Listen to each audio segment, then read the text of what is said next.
because so many things that have happened in my life. The only reason why I can actually stand and talk to you is because of what God has done for me. Um, and that's why we the Hale's life and past is so colorful and so diverse that um, it's worth getting to know us. But I know that each one of you has just as equally colorful and dynamic past that it's worth getting to know you guys too. But anyway, I want to pray. Father, we're about ready to go into your word. We're about ready to open it up and you know receive what Sammy prayed for, which is revelation. Um, and so we thank you. We ask that you would bless the words that are given. Lord, I don't want to speak anything that you don't want me to speak. I don't want to just sit up here and ramble for the next 10, 15, 20, 30, 40 minutes or however long it's going to be.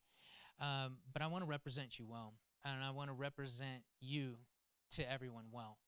And so, Father, I just ask that you would bless the words that come out of me, Lord, that you would guide and direct me, and you would show me what it is you want to say to everyone. But, Father, you would open up their hearts and minds, that they would take what they think they know, whether it's true or not, and they would put it to the side, and they would just listen with new ears and a new heart to receive any kind of revelation that your Spirit wants to show them through what is said.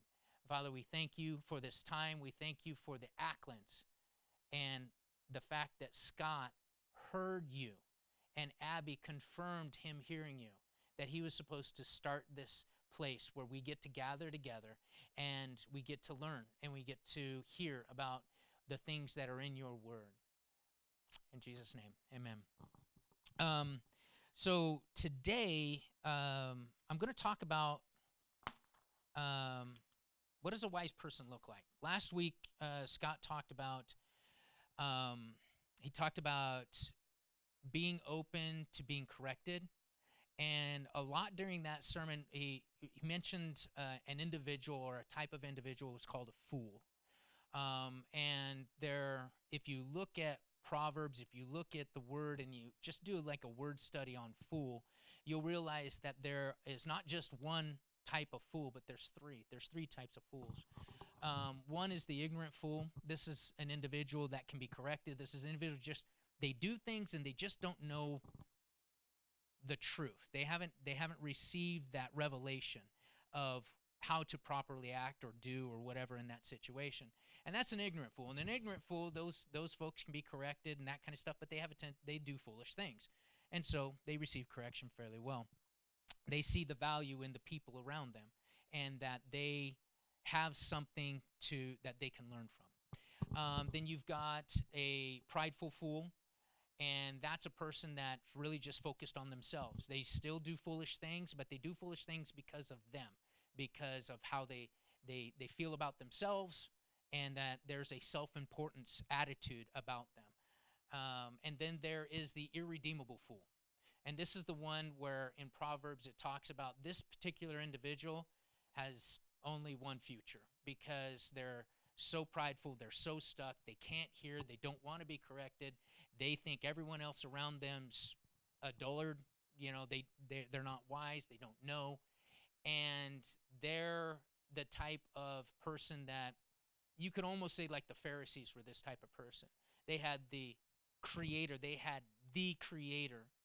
of everything standing in front of them, and they kept trying to find fault with this person. And so, um, and so we heard a lot about the fool last weekend, and for me, it wasn't necessarily that I learned something new, but it was more along the lines of I got reminded of something that I've known for a while.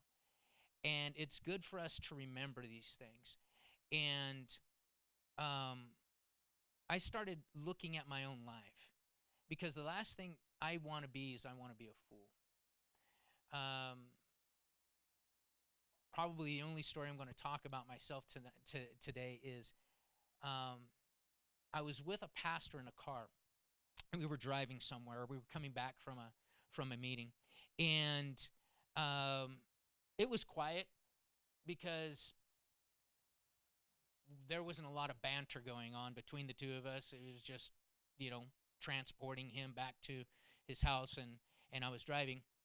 And he decided to break the silence, and he said, "Hey, Scott, what's your favorite book in the Bible?" He says, "Have you read the whole Bible?" And I said, "Well, yeah, I've read the whole Bible." And he's like, "Okay, so what's your favorite book in the whole Bible?" And I said, "It's Proverbs." And he was like, "Why? Why Proverbs? That one's like out of left field. That's like saying my favorite book is Numbers, right?" And he said, "Well, why Proverbs?" And I said, "Well, quite honestly, it's because it's the only book that talks about me." And this made him wonder. He's like, "What do you mean? Talk about you?" I mean, I know Proverbs. Never, not once does it say that, it doesn't mention you by name. I said, "Well, yeah, it does actually." He's like, "Okay, where?" I says, "Every time it talks about a fool." And he started laughing because to me, that's really it was the truth. And I said it as a joke, but it was true. When I started reading Proverbs and it talked about a fool, I literally did all of those things. I saw all of those things, all of those aspects, all of those features, all of those characteristics, all of those actions, everything. That was me. And I was blown away by it. I was like, oh my word, that's a problem. I need to start fixing that. And so I started looking at, okay, so you got the fool. Obviously, that's a bad thing, right? Because in Proverbs, it talks about what happens to a fool. And I started looking at what's the opposite of a fool, and that's a wise person, someone who seeks wisdom and that kind of stuff. And so that's what I decided to do. And so when Scott talked last week and about foolishness and foolish behavior and these types of things and why it's hard to correct a fool, I started looking at myself as he's doing that. And I'm like, and I realized that while I'm at the place that I'm at, there's always room for improvement. There's always a place where I can grow. And so I started stretching myself. I realized that I wasn't necessarily caring as much about other people that were around me as I should. I wasn't putting as much value on them, you know.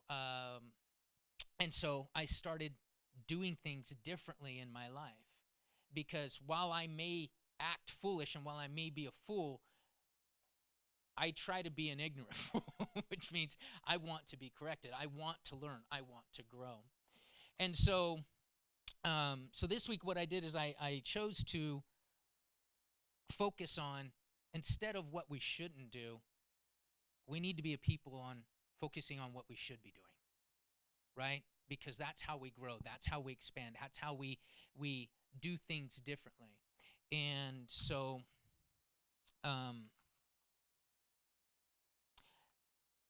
what does a wise person look like?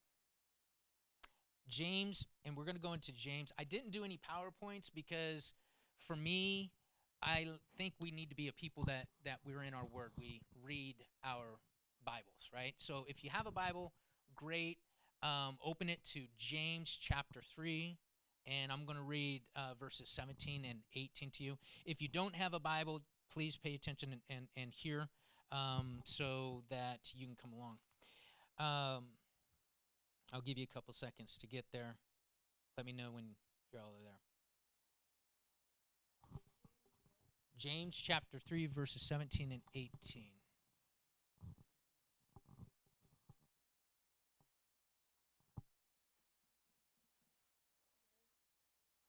My man, thank you. Appreciate it.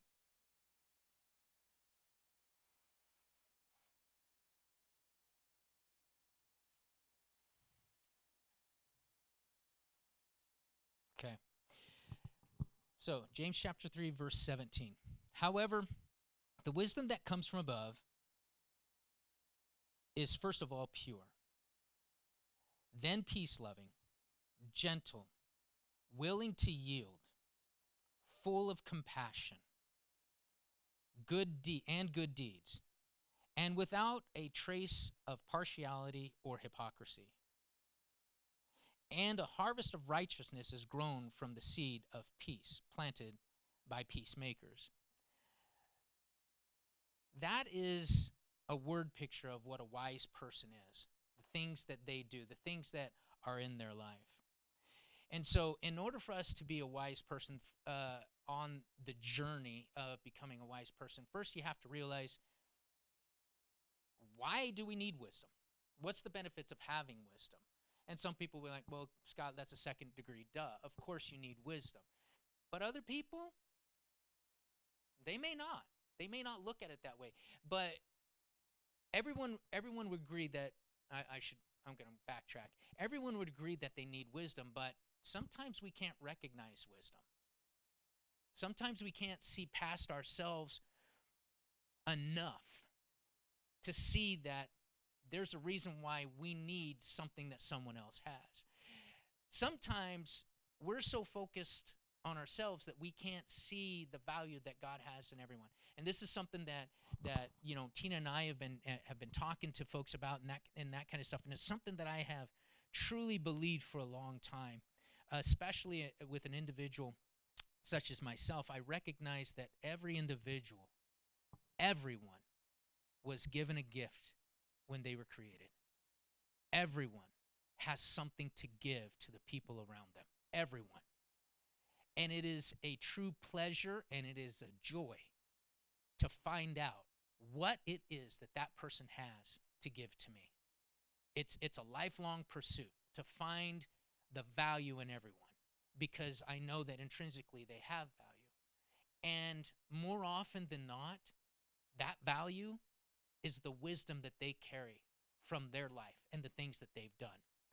So if we can jump over to Proverbs 2, chapter 2, this one's going to be a little bit lengthy, but it really explains the benefits, the reasons why we should search up wisdom.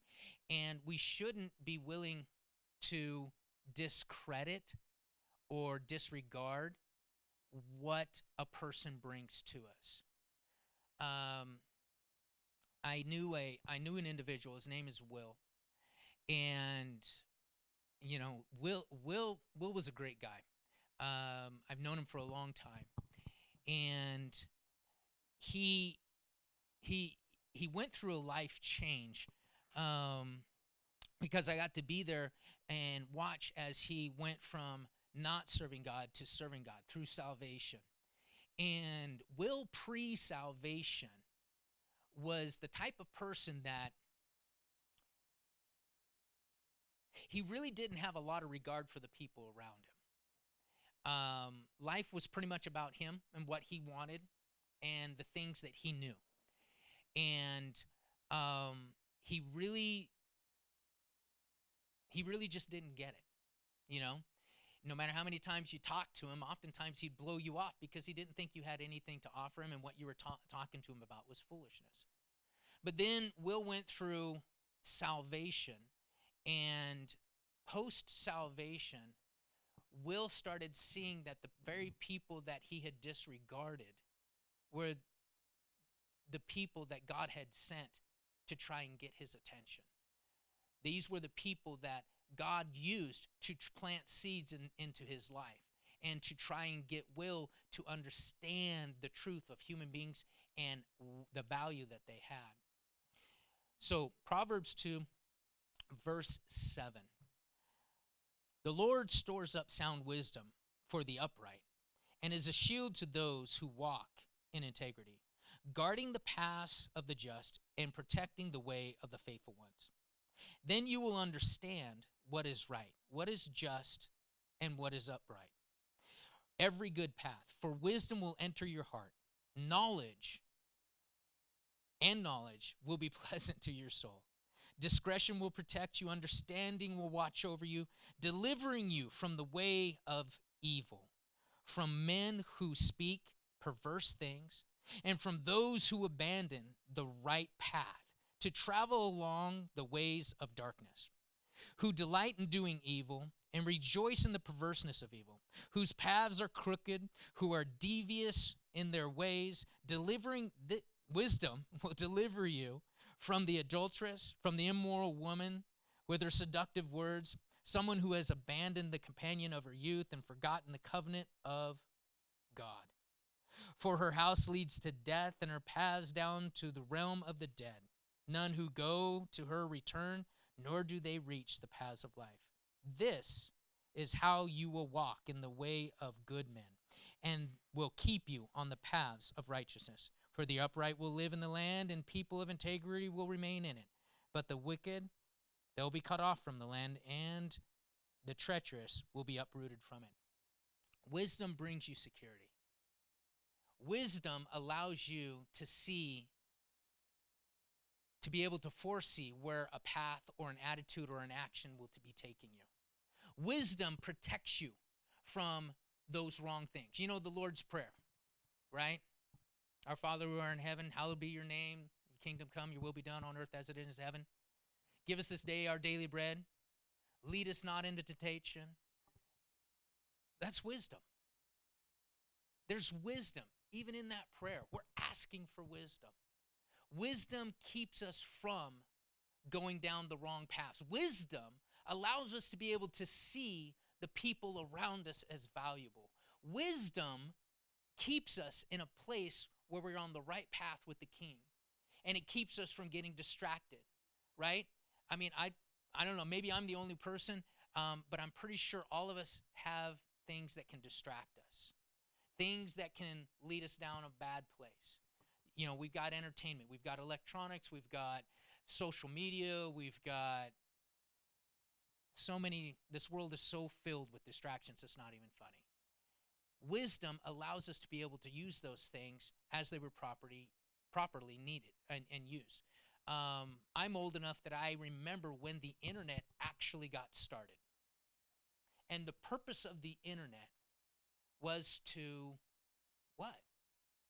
It was to be a store of information that anybody can go to and pull down and receive. So basically it was an electronic library, is that's the way it was originally intended to be. But you take good intentions and you add a dash of human coupled with a couple teaspoonfuls of undisciplined manners. Let's just go there. And now you've got an internet that is so dangerous that children can't even go there. Children they're being corrupted by it, when it was fully intended on being this amazing thing. Wisdom brought it together, but it was the foolishness of man that corrupted it into being what it is, right? So wisdom, now you have to look at that thing, and I'm just talking about the internet, but this can be almost anything. And wisdom says, that's still useful. It still has its original usefulness. But wisdom knows what it should and should not do, where it should and should not go in those situations. And so wisdom is one of those things that is like, okay, why do I need it? Because it'll bless your life. Why do we need to go there? Because it'll enhance your life. Why do we need to utilize it? Because it protects you. It allows you to not only live, but it allows you to live for the King in a way that you originally were intended to be. So the next question would be, well, how do we get it? How do you get wisdom? And this is one of those things like, okay, we're Christians, so where do you get wisdom from? Oh, you get it from God, right? Okay, great. But how? How do you utilize that? Where do you go? Do you just pray and just sit around and wait for God to just open up your brain and dump in a whole bunch of whatever? Yes. Well, some people that they believe that. Some people, they have that mentality of that's what you do. But you know, we all know, and even Scott sort of talked about it last week. I'm one of those people. It's like, yeah, of course you pray for patience. Why? Why do you pray for patience? So God will put you in places where you get to exercise your patience. You know, why do you pray for the ability to have grace? People say you shouldn't pray for grace. You shouldn't pray for God to give you grace. Why? Because he's going to put you in situations, he's going to surround you with people that you need to exercise grace to be able to do that. And some people look at it as a bad thing. I look at it as a good thing. Why? Because, once again, you're learning. You're learning to grow. And that's one of the things that I actually get a little frustrated with people when they say things like, don't pray for patience, don't pray for grace, don't pray for. Why not? Why are we so afraid to exercise something that benefits the people around us? Why are we afraid to ask for one of the fruits of the Spirit? Patience is a fruit of the Spirit, and we're afraid to ask for it. Why? Maybe it's because we lack a little bit of wisdom. We don't understand that it's actually beneficial. Because to me, I'm like, bring it on. I want to be trained in the ways of patience. And Lord, let me tell you, I've been trained in the way of patience. I used to hate that word, but it's one of those things that I have been trained in. Do I have an exorbitant amount of patience? No, I have a finite limit, of course. Anybody can be pushed to the limit. But at the same time, I want more. I want to be able to extend grace. Why would I deny people grace when it's been given so much to me and it's allowed me to grow? Why not give other people grace? Why not be able to ask God to give me opportunities to be able to bless people with grace and allow them to grow? That I don't have to take my wisdom and hammer them into a place where they have to admit that they're wrong and I'm right. Instead, I can step back and say, hey, what did you think about this? And like, no, I don't put any credit in that. And I, with gentleness and humility, can step back and say, okay, they're not ready for what I have to share. Instead of hammering it home, so not only do I show them that they need it, now I can instruct them in what they need, and therefore they can grow from what they need.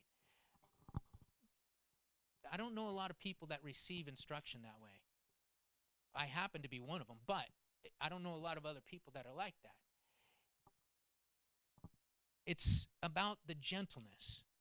What is wisdom? Wisdom is, they're peace loving. They don't want to hurt people. They're gentle. Why? They care about the feelings of the people around them. They're willing to yield. All right. Obviously, you're not ready for this information. You don't need to have it. Why? I give you the grace to be able to get into the place where at some particular point in time you're going to, and I'll be here to give it to you when God wants me to.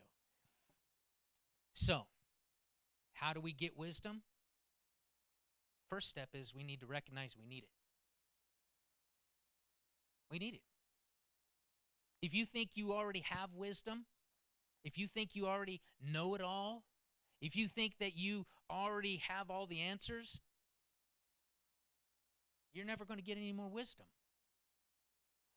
Wisdom's a commodity that comes down from the King in order for us to utilize in our lives to be able to bless not only ourselves but the people around us. Wisdom is a treasure. It even speaks about it in Proverbs. That's better than gold. It's better than silver. It's better than rubies and precious gems. Yet we're willing to not pray for some things because of what God may have us go through to get it. That doesn't make sense to me. That doesn't make sense to me. Why can't we be a people who are humble enough to realize we don't have it all together and we do need someone to help us? So, Proverbs 4. We're going to be in Proverbs a lot, just sort of hang out there, because it's Proverbs. Not only does it talk about a fool, but it also talks about wise people. And it also talks about righteous people. It also talks about understanding. It gave me a goal to go after, and it gives all of us a goal to go after. Right there in the first verses of it, it talks about it. It's one of those things. All right, Proverbs 4, verse 7. Wisdom is of the utmost importance. Therefore, get it. And with all your effort, work to acquire understanding. It's the first and foremost, right? The first and foremost. So, if we can get ourselves to a place that we understand that we need wisdom, then sermons like what Scott talked about last week we can receive. In fact, there isn't a sermon out there that we wouldn't be able to listen to and that we wouldn't be able to find treasure in. A lot of people, particularly Christians, we have this thing that I can only listen to one person. I can only receive teaching from one person. If it's not my pastor, if it's not my rabbi, if it's not my person that the Lord has led me to receive teaching from, I don't want to hear from anybody else. But that's not true. We're the Bible calls us to be like the Bereans. And the Bereans were willing to listen to anybody who has instruction. They were able to listen to anyone that had anything to preach, anyone who had anything to say. They listened to everyone. And then they went back to the Word to see whether or not what they were being taught was true. That's wisdom. We are called to be like those people. We are called to be like that, where we understand that everyone has value and everything that people say has value, and we can be able to glean what we can from it. Even the words of a fool. We can learn from them. But we simply are willing to discard people. But see, wisdom is without a trace of partiality or hypocrisy. We're not partial. We're not supposed to be partial. A wise person isn't supposed to be partial. We're impartial. We're willing to understand and accept that the people around us have value, and we're willing to get to know them because they have something to give to us, just like we have something to give to them. And so we need to be a people that are willing to not only receive, and this is something that my wife, she talked about a couple times. She got a revelation from God, and that is we need to be a people that is willing to take what we need and give what we can from everyone around us. Take what we need. Receive what that person has to give you, and be willing to give what is on the inside of you to every single person that is around you. So we're supposed to be there. So once we recognize that we need wisdom, that we're not all that in a bag of chips, that we don't have it all together, that we are fallible. I think that's a good word. Was that a word? Thank you. Appreciate it. That we're fallible, that we're not perfect. Once we understand that, then we need to go after wisdom. And from what I've been able to do, I can break it down to the sources, that there's three general sources of wisdom that we can get and we can go to. So let's go to Proverbs verse 14. Nope, Proverbs 14. Chapter 14, we're going to verse 8 in chapter 14.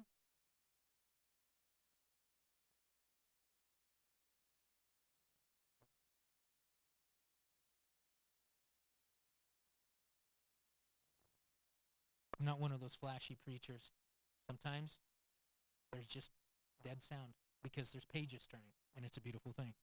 Proverbs 14, verse 8. The wisdom of the prudent helps him know how to live,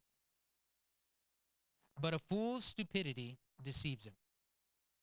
The wisdom of the prudent helps him know how to live. I grabbed that verse because if you read it, we need to be looking for prudent people. We need to be looking for people who have characteristics that we can learn from. We need to be looking for people who we watch. And that's one of the things, there's a way to live life in which you're able to learn no matter who you're around. And that way of living that life is being able to watch the people around you and learn from them. And the benefits of that is because then you don't have to go through the same things they had to go through to learn what they learned. You can learn from their effort. And, if you've been born into a family that has more than one sibling, in other words, you're not an only child, but you actually had siblings, I'm pretty sure at some extent you were able to practice this particular skill of watching another person and learning from their successes and their failures. right? I mean, if you lived in a family that corporal punishment was a thing, you were able to watch your siblings and realize, oh, you shouldn't do that. That's a bad thing to do. But also being in a family of siblings, you're able to watch as your brothers or your sisters succeeded. Oh, and it could be good or bad, however you choose to look at it, because sometimes kids learn how to manipulate by watching other kids manipulate. But at the same time, you can learn how to succeed by watching other people succeed.